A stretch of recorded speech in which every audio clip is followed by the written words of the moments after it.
Tots els agents que han participat en les activitats del Pla Educatiu d'Entorn, que impulsa la Regidoria d'Educació i Formació de l'Ajuntament de Reus i el Departament d'Educació de la Generalitat, van fer el dia 9 de juny al Teatre de l'Institut Baixcamp una trobada per avaluar i posar en comú les desenes d'experiències que s'han dut a terme durant aquest curs escolar que acabem de deixar. El balanç del curs és altament positiu perquè enguany han participat en aquest projecte conjunt entre el Departament d'Educació i l'Ajuntament de Reus a través de l'àrea d'educació 37 centres educatius que van des d'escoles bressol als centres de secundària. A més, hi ha hagut més implicació d'entitats i associacions, que és un dels objectius del Pla d'Entorn, que pel fet de treballar en la cohesió social i l'aprenentatge o la potenciació de la llengua catalana, a la vegada el fet educatiu vagi més enllà de les aules i es faci el que és el que diem i anomenem a vegades el que és una ciutat educadora. Les principals accions desenvolupades s'han estructurat en 12 grans apartats. Entre aquests programes hi trobem els de tecnologies d'aprenentatge i coneixement i mitjans de comunicació, la creació artística, els horts escolars, l'educació en el lleure, l'esport a l'escola i les biblioteques escolars. La resta de programes són l'estudi assistit, la dinamització lingüística, les activitats que busquen la implicació de les famílies, els espais de trobada i convivència, l'aprenentatge professionalitzador a través dels tastets d'ofici i les activitats dels plans educatius d'entorn que han portat a terme els alumnes dels espais de benvinguda educativa. Durant l'acte de cloenda del Pla Educatiu d'Entorn es va presentar una petita mostra de les experiències que han tingut lloc al llarg del curs. Una d'aquestes activitats és el taller La ciutat on visc, compartit entre els espais de benvinguda educativa i diversos instituts de la ciutat i pretén donar a conèixer l'entorn més pròxim als alumnes nouvinguts a través del llenguatge audiovisual. L'Escola de Primària La Bitxeta va explicar l'experiència que s'ha portat a terme al seu centre, al costat de l'Associació de Mares i Pares d'Alumnes de l'Escola, per fomentar la participació de les famílies i la cohesió social. L'Assumpta Ripoll, directora de La Bitxeta, s'encarrega ella mateixa de fer classes de català entre les mares nouvingudes dins el programa de dinamització lingüística. Ha sigut una manera de vehicular tot el que fem i que elles en participin al 100%, no? Aleshores, de la mà de l'Associació de Pares i Mares i amb el Pla Educatiu d'Entorn, el que han fet és implicar-les en tot el que surt del Pla Educatiu d'Entorn. Llavors, han fet tallers de cuina, amb la qual s'han barrejat la cohesió social, ha sigut un èxit, fan la dinamització lingüística en mi, tot el que no entenen, quan se fan gran grup, després treballem el vocabulari en mi a la classe, i després també la interculturalitat.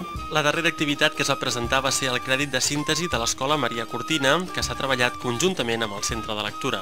És una activitat que és molt simple, és un retallable, que ja ve dels alumnes que l'any passat van anar a París i que van anar a veure el castell de Cheverny precisament perquè era el castell que s'havia inspirat Tintín, i van portar un retallable que en realitat era molt petit i llavors el Pla Educatiu d'Entorn ens va facilitar les ampliacions i d'aquest retallable simple va sortir tota una activitat de llengua, d'expressió oral i sobretot una activitat en què els propis alumnes feien de monitors i dinamitzadors d'aquella activitat.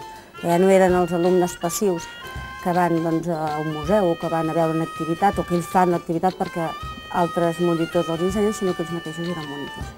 El Pla Educatiu d'Entorn de Reus mobilitza cada curs un gran nombre d'agents de tipus divers que el fan possible. 17 entitats i associacions, 10 regidories de l'Ajuntament, 19 monitors i 33 professionals, a més de la participació de diverses empreses, entitats i professionals en accions puntuals. Els objectius del Pla Educatiu d'Entorn són l'èxit escolar per a tot l'alumnat, la promoció de la cohesió social a través de l'educació intercultural i l'ús de la llengua catalana com a llengua quotidiana. El Pla Educatiu d'Entorn és un projecte compartit entre el Departament d'Educació de la Generalitat i l'Ajuntament de Reus amb la participació de les entitats cíviques del territori, amb la voluntat de cooperar i treballar junts, aprofitant els recursos i els serveis de l'administració local i de l'autonòmica, sempre sota la idea del treball en xarxa.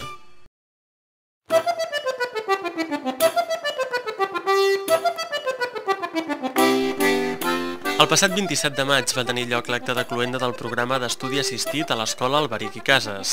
La celebració va consistir en una representació de titelles que els mateixos alumnes d'aquest programa, que vol donar suport a la feina feta a les aules, van estar preparant durant el darrer trimestre. L'activitat va tenir lloc a l'hora del menjador.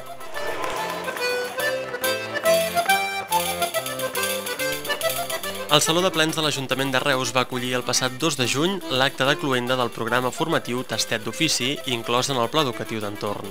Aquest programa està pensat per permetre una primera introducció en l'àmbit professional dels joves que encara estudien, de manera que puguin tenir elements que els ajudin a decidir-se sobre el camí professional que desitjaran seguir en el futur.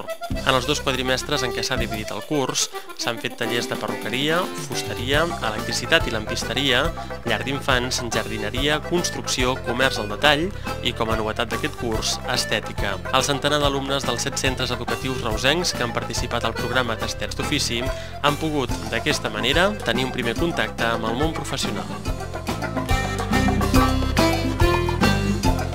El passat 3 de juny a la Sala Santa Llúcia de la ciutat, els alumnes de l'aula d'acollida de l'IES Josep Tapiró van representar una obra de teatre.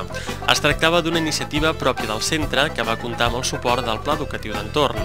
L'IES Josep Tapiró va convidar tots els alumnes participants al programa de creació artística del Pla Educatiu d'Entorn d'aquest curs escolar.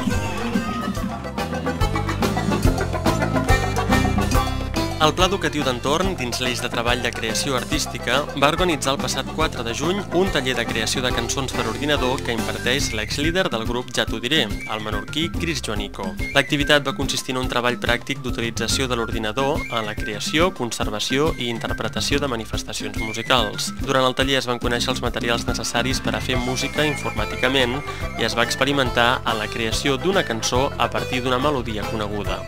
Entre els objectius del taller hi ha el fet de descobrir, conèixer, escoltar i analitzar la importància de la veu en la producció d'aquest tipus de música. Aquesta jornada buscava incentivar la participació dels joves de la ciutat en les activitats musicals del Pla Educatiu d'Entorn en horari extraescolar previstes per al curs 2009-2010. Des d'enguany, el programa de creació artística del Pla Educatiu d'Entorn ha impulsat una nova actuació a la ciutat, les corals. Són corals dirigides per mestres de música que es treballen en horari extraescolar a diferents centres educatius de la ciutat. Des del projecte es considera que una coral és una molt bona activitat per a complir els objectius del Pla Educatiu d'Entorn, ja que permet 2 qüestions fonamentals. Un treball de llengua oral, que a més es realitza des d'una vessant lúdica, i d'altra banda, un treball de cohesió social molt important. El passat 10 de juny es va celebrar a la Prioral de Sant Pere una trobada de corals del Pla Educatiu d'Entorn, una iniciativa pròpia del mateix programa i del Conservatori de Música de Reus. Van actuar-hi 5 corals de les escoles Rubió i Ors, Joan Rebull, Pi del Burgà, Misericòrdia i del Col·legi Sant Pau i van interpretar 2 peces cada una. A més, la coral dels petits del Conservatori va oferir una cantata i, per últim, tots els cantaires van realitzar un cant comú. En total, van participar-hi 150 persones.